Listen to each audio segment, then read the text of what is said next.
it's rough. And the thing is that Ahsoka, we have one more episode left.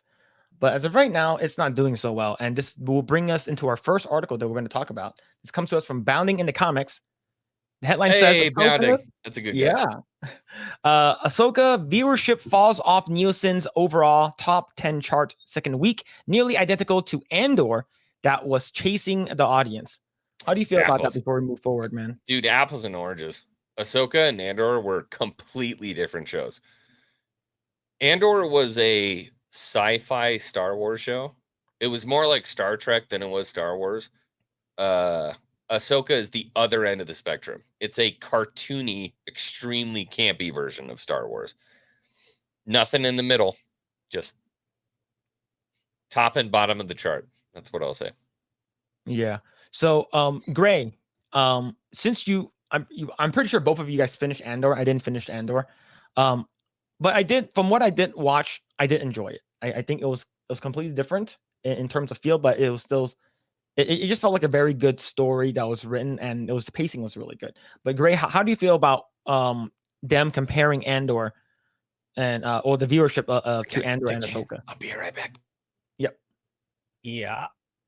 I think Andor was definitely significantly better, even though it's still underperformed financially, I believe. Though it's still getting a season 2, if I'm not mistaken, unless that's changed.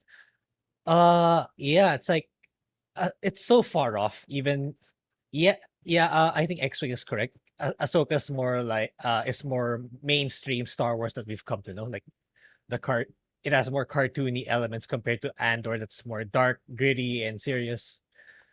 And yeah, it's pretty much downhill for Ahsoka. It's because, as far as I know, Book of Boba Fett even did better than Ahsoka. Wait, really?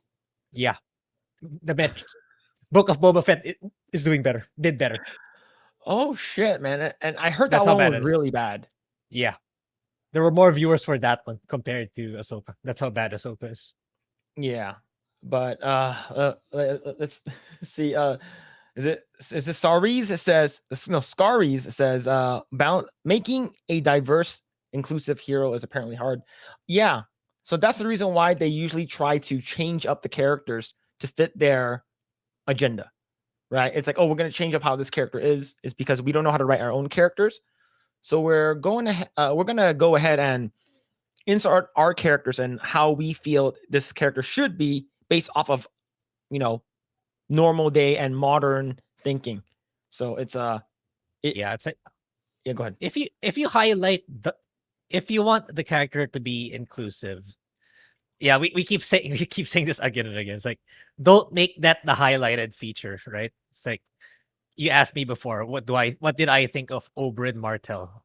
I even forgot that he was part of the LGBTQ. I mentioned so many things about him, but that part I actually forgot. Oh yeah, he's actually bi. Then your character needs to be beyond what their race or gender is. It needs to have an interesting backstory or interesting development arc for it to be an iconic character. Not the diversity BS we've been hearing again and again. Yeah. See, Alec Baldwin's finger says Star Wars won't improve under Disney. Best we can hope for is new original ideas from others. Yeah, I would say so. I think it's like overall, like Xwing said earlier, like, I have no ties and no, like, I don't really care about any of the characters. It's just what I've seen so far. The only character that I actually like is Balin. I think whenever he's on screen, and I know the actor passed away, so it sucks. We're not going to see any more of him. Whenever he's on screen, it feels like there's weight and there's his gravitas, and it actually feels like he feels like he has a lot of impact whenever he's on screen, even though he's like he's just talking. He's just like talking about something, and I think it just feels like there's a lot of weight to his character. And why can't I don't know, like, whenever Ahsoka's on screen with him, like, I don't care about Ahsoka. I care more about Balin than I do about Ahsoka. Yeah, but even him, he got destroyed in this latest episode. even him got butchered in this latest episode. He wanders off to nowhere because God knows why. Yeah. All right, I think let's go ahead and read this. everybody just kind of missed the mark when it comes to what George made. George made something called a space opera. It was an opera, and everybody loves to pick on George Lucas for the dialogue that he made. Like, oh my God, that's so campy. That's Star Wars, and I'm sorry, nothing is more evident of the fact that that's what needed to happen than Balin Shin. Because what does Balin do? Balin speaks in opera speak. He goes, your ambition drives you in a different direction. Your haste to victory will only lead to defeat. I mean, he has those same kind of very campy lines. Everybody loves him. Loves him. He's the most popular character in the show. And what is he? He's a space opera character. Yeah. He's good. I like him the most, and it's fat that we're not going to get any more of him. It's pretty damn sad. Yeah, that hurts. Yeah. See, Lucasfilm's latest Star Wars Disney Plus Ahsoka fell off Nielsen's overall top 10 chart in its second week. In its first week of release, the first 2 episodes of Ahsoka racked up 829 million minutes, which was good for a 5th on Nielsen's top 10 overall chart. So this is is this Bluey beat Ahsoka? What's Bluey? Yeah, what's Bluey? I don't even know. Bluey is a kids animated show by a blue dog. Shocked. Yeah, it's and I'm assuming all of these are like previously like who is Aaron Carter? Who is Aaron Carter? I don't know half of these. So Ballers, Coco. I know what Coco Melon is because I have a son. Bluey, yeah. So like Lincoln Lawyer, Untold, like all of these. Isn't the Lincoln Lawyer a movie from like 2011? Yeah, the one with Matthew McConaughey, right? Yeah. They probably made it into a TV show, right? Yeah, the episode 20 episodes. Okay. Gotcha. Yeah. So this is the first one. So let's see. Let's continue. With the release of the show's 3rd episode, Time to Fly, the series has fallen off Nielsen's overall top 10 chart, with Suits remaining at the top of Netflix's Netflix's One Piece claiming the 2nd spot from Who is Aaron Carter. Now, Xwing, did you watch One Piece? I did. What'd you think about it? Sorry, but I loved it. So I think we all did. Let me tell you how this went down. So I've never been an anime guy. I've never watched anime, never been a fan of anime. There's a certain culture that really enjoys kind of the over exaggerated, very animated thing that that anime does. I mean, it's anime. It's animated. I could never get into it. I couldn't do the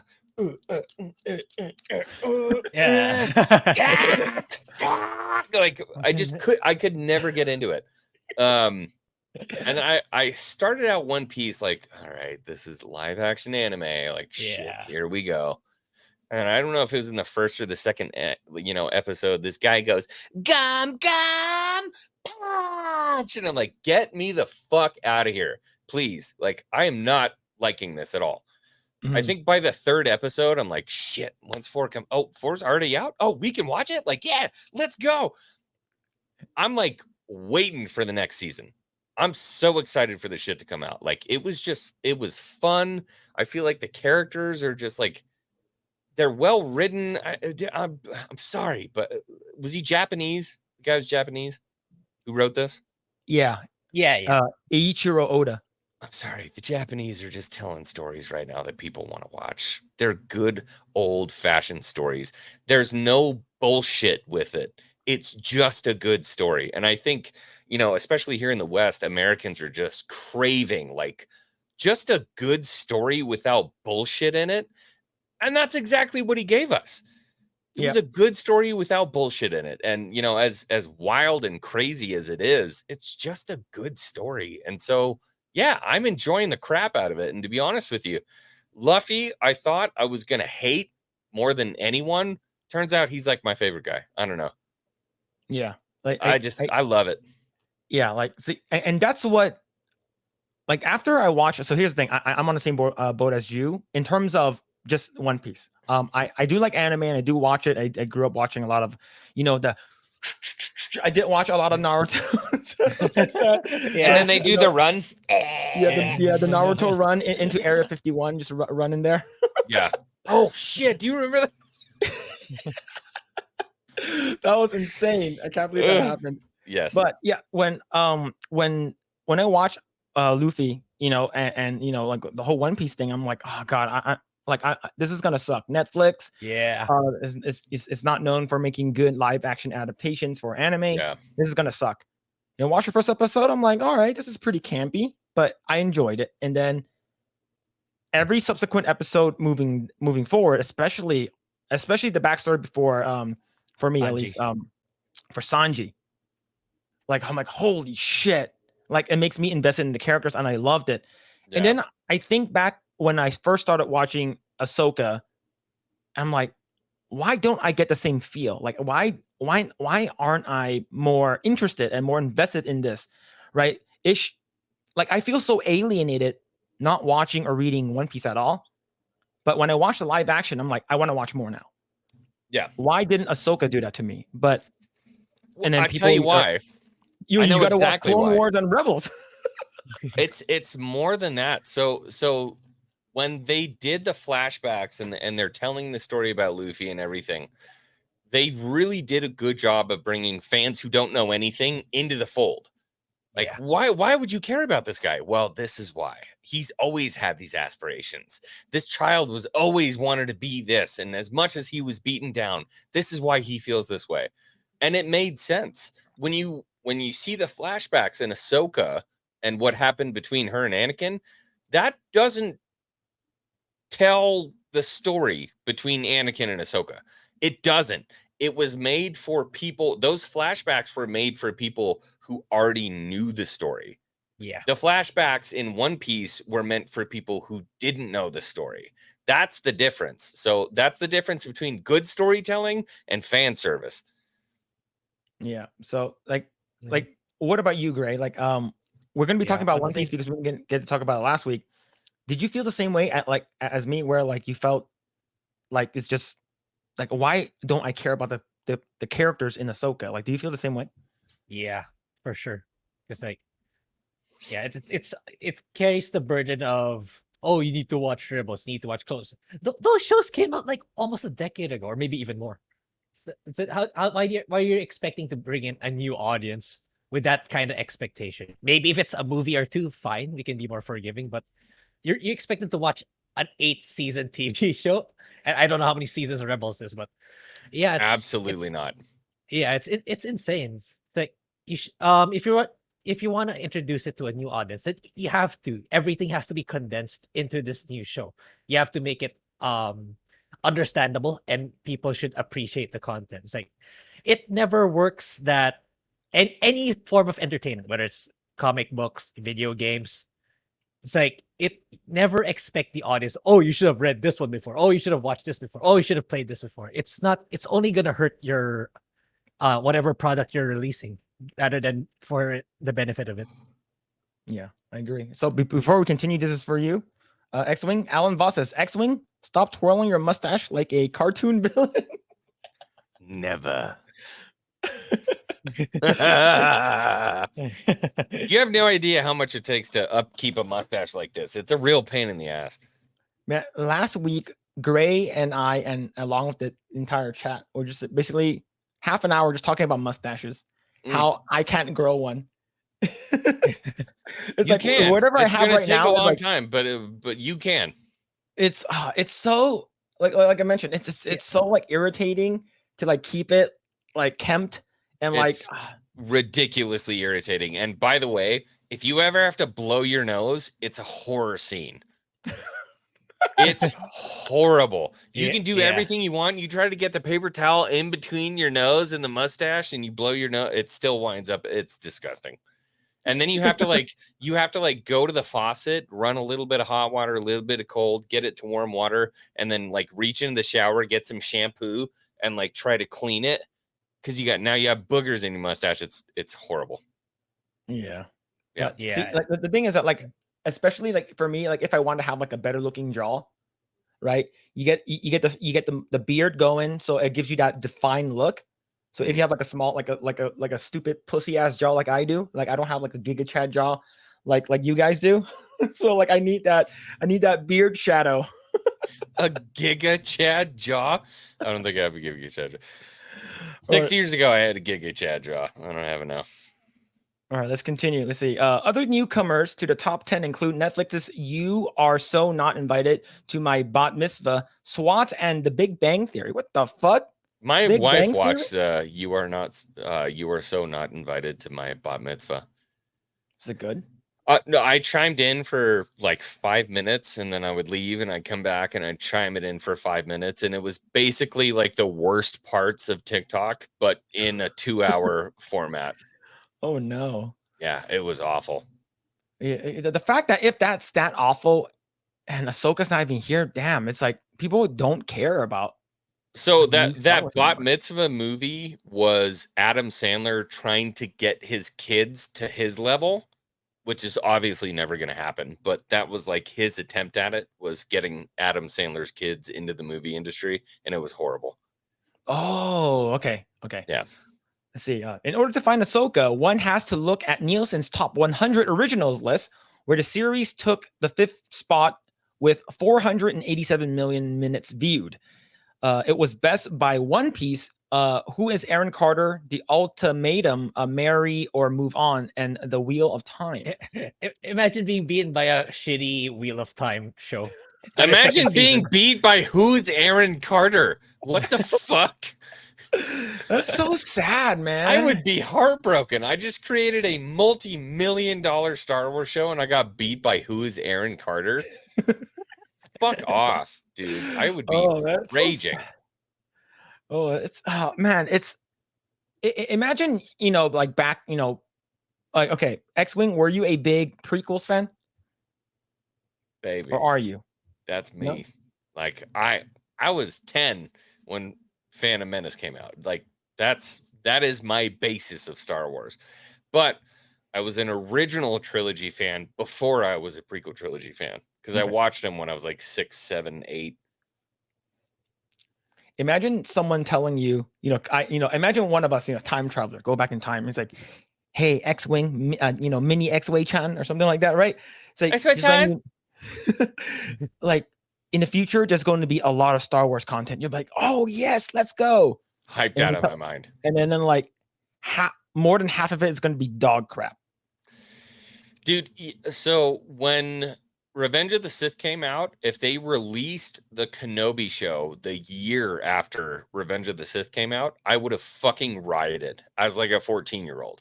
I would have rioted because I read the Kenobi book after that came out. Not all that long after that movie came out. And the Kenobi book was incredible.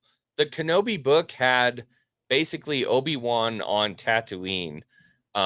He was still a Jedi, which is something Disney didn't want to do. He was still a Jedi. He had to deal with a bunch of, problems, but his big problem was that he couldn't show that he had the Force, which is the way that show should have gone. It should have been Kenobi on Tatooine dealing with problems where he's not allowed to use the Force, but there are big issues where he's like, I could solve this shit in a heartbeat if you let me go.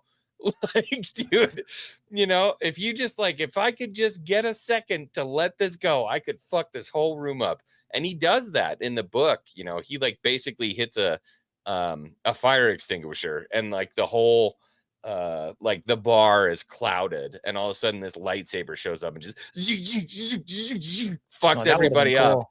And then Kenobi's outside like, what happened? Anybody know what the fuck was that? What happened? That's how that show should have been done. But yeah, what do I know? You see, Scarese says Filoni himself said you don't need to watch the previous shit. I felt like I needed to in order to actually connect with the characters. I didn't care that they found what's his name already? The guy they're looking for? Ezra. Yeah, I didn't care when. Okay, cool, you found him. Who cares? I didn't care. Yeah, exactly. Right. All right. Let's continue. Let's see. In the first week, the first 2 episodes were released with a total runtime of 101. If you plug in the 829 million minutes viewed with to the equation, that comes to an 8.2 million. Using the same equation for the third episode, you will divide 487 million. That's a lot of math. That's a lot of math. That's why you guys are here. Come on, Phillip Chan. Let's see. You'll divide 487 million minutes by 37 in the runtime of the third episode, and you will get 13.1. Yeah. Let's see. However, YouTuber and financial analyst Valiant Renegade points out that the Nielsen's fucking VR's on this. I remember VR gets mentioned all the time. I remember when Valiant Renegade had 900 subscribers. We were buddies, and he was like, "Hey, can you put your fucking live stream on to get me my watch hours?" And I'm like, "Yeah." And I used to put Valiant Renegade live streams on my cell phone on repeat while I was sleeping to get him the watch hours to get monetized. And this motherfucker's on articles now. Where's Valiant? Hey, clip this for your video. Fuck you, Valiant Renegade. Yeah, I believe he has like what last time I checked it was like 30 between 30 and 50 thousand subscribers. He's been growing like crazy. No. I love that guy. He's probably very near or at 50 right now. Oh, he's close to 50. Okay, yeah. I think last time I saw he was like a 40. Like, if you're reading a Bounding into Comics article, expect his name to come out. That's how his name. That guy's an old friend. He's he's a total cock, but I love him. Oh man. But yeah, so let's see. He points out that Nielsen's reporting is not just tracking watch time for the third episode, but includes the previous 2 episodes as well. He states, and then there's the question of how many times were those first 2 episodes rewatched in this season. In this second measurement week to get up to the episode 3, or how many new people came in this week having never seen the episode 1 and 2 in the first week of the release and catching it all now. All of the factors into that 487 million minutes watched. Meaning that the number is not strictly to the third episode. That's the cumulative total of every bit of consumption of Ahsoka from Monday morning at midnight through the end of the second week. So they're fudging their numbers. Yeah, no. Well, I mean, this whole article, I mean, it's all still bullshit though. Everything is bullshit with these numbers. I think what this doesn't take into account is mid-season, where we have, basically the return of Anakin, which is going to be an absolutely massive bump in viewers.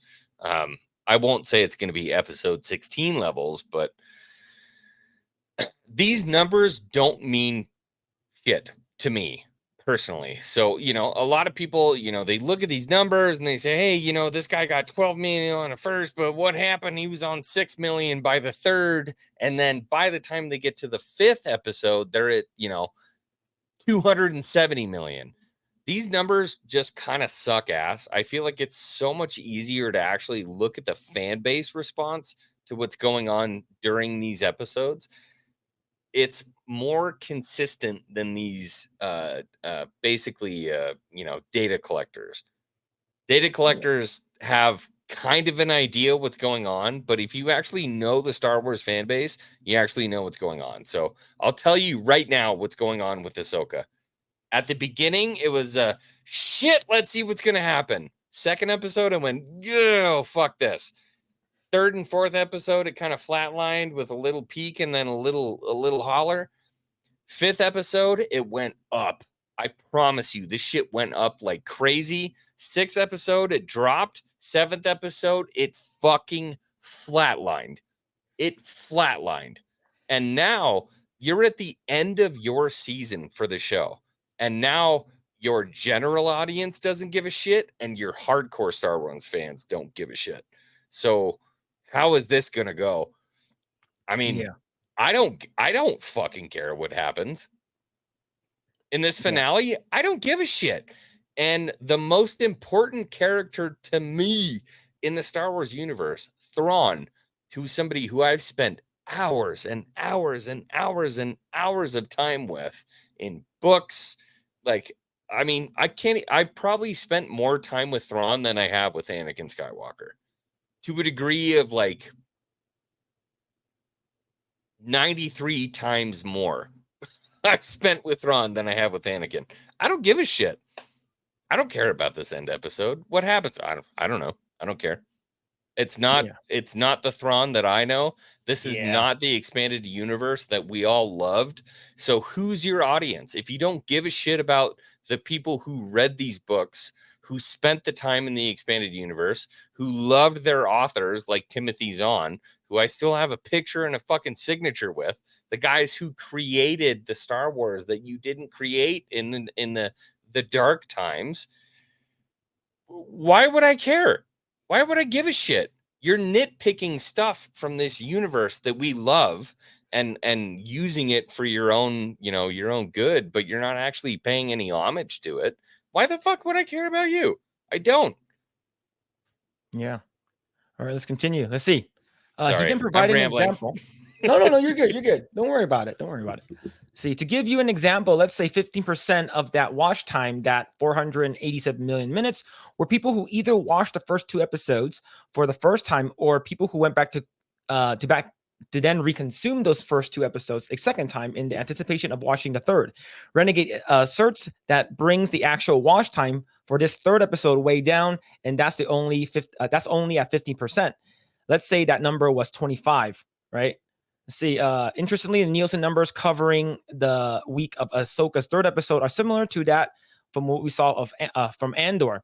Back in September of last year, Andor's premiere week, which saw the release of the show's first 3 episodes, saw the show bring in 624 million minutes. The place 6 on Nielsen's original chart, failing to break the top into the top 10 overall chart. Yeah, and we talked about this when it happened and live, Grae. Yeah, it's like for me, I think Xwing, you are right. I'm gonna stop with the article right now, but I think it really depends on word of mouth now. Like, if something's really good, you'll get a lot of people who are big fans of it will tell you, hey, this is really good. Like, the show is really good. You should go watch it. This video game is really good. You should go play it. And the sentiment online overall, like, there's one, I think, a Star Wars theory. Like, I'm seeing him saying that he's loving the show. No, it's like, and the thing is that, good, right? Yeah, if he likes it, then good for him.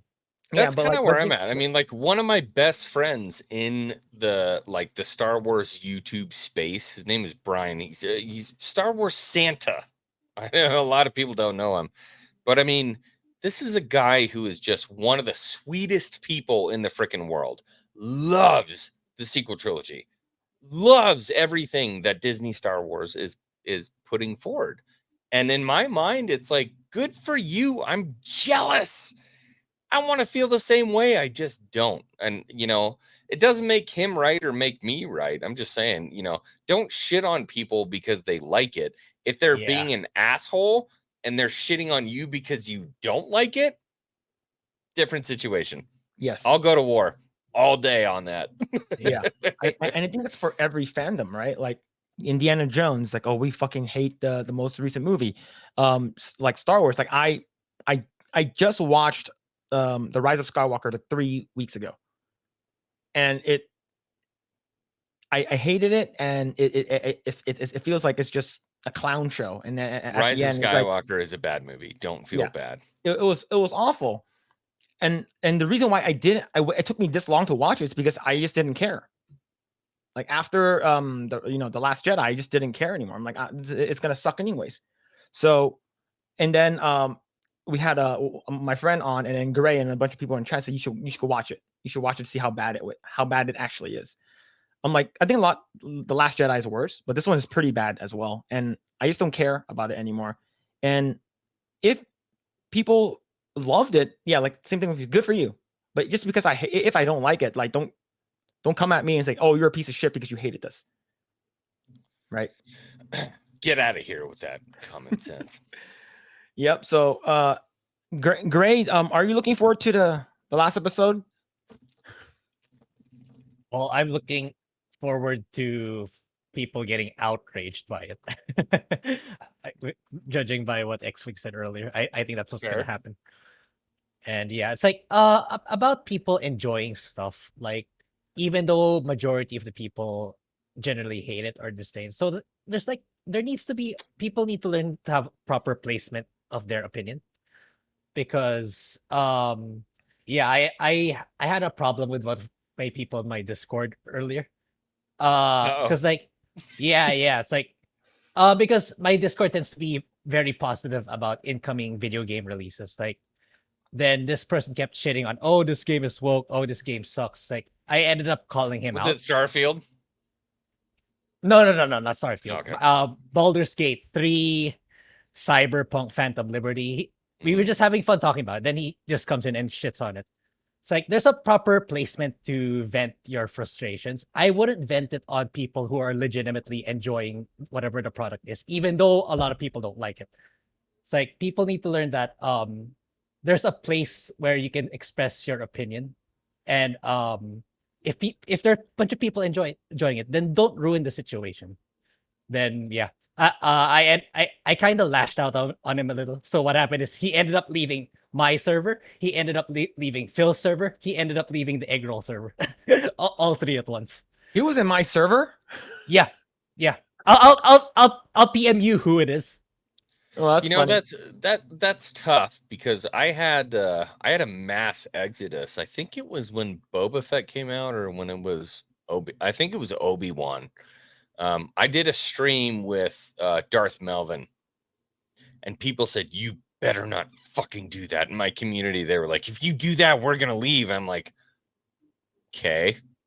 I mean, like, I gotta talk to the people I want to talk to. Yeah. And, it kind of sucks. There is always going to be that aspect of, people want to have their feelings justified, right, on the internet. They join a community and they want to be in a place where they feel like their feelings are justified. That's not the way the internet works. Yeah. Don't get on the internet if you want to feel justified and appreciated. That's not how the internet works. And that's something that I had to learn very early on, is that you will never make everyone happy. And still to this day, it bums me out when people are like, "Man, I thought you were the guy, you were my friend, and now I have to leave." The sting wears off after a while. It turns out those people who were talking crap on you, they didn't want to be your friends anyway. So let it go, let it slide, move on. You guys are heading up a community where there are going to be thousands of people talking to you every day, and they're going to be talking in your communities and, exchanging ideas. You'll never be the Adonis, the god that they want you to be. So just be honest about, the reviews you have. And if people don't like it, then they don't. And that's it. Thanks for checking out this segment of the Project Eggroll podcast. If you like what we do here, please like, share, subscribe, hit the notification bell, and you will know next time when we go live. We do go live every Saturday at 8 p.m. Once again, we are just getting started. Tons of more video to come. Thanks, and we'll see you guys next time.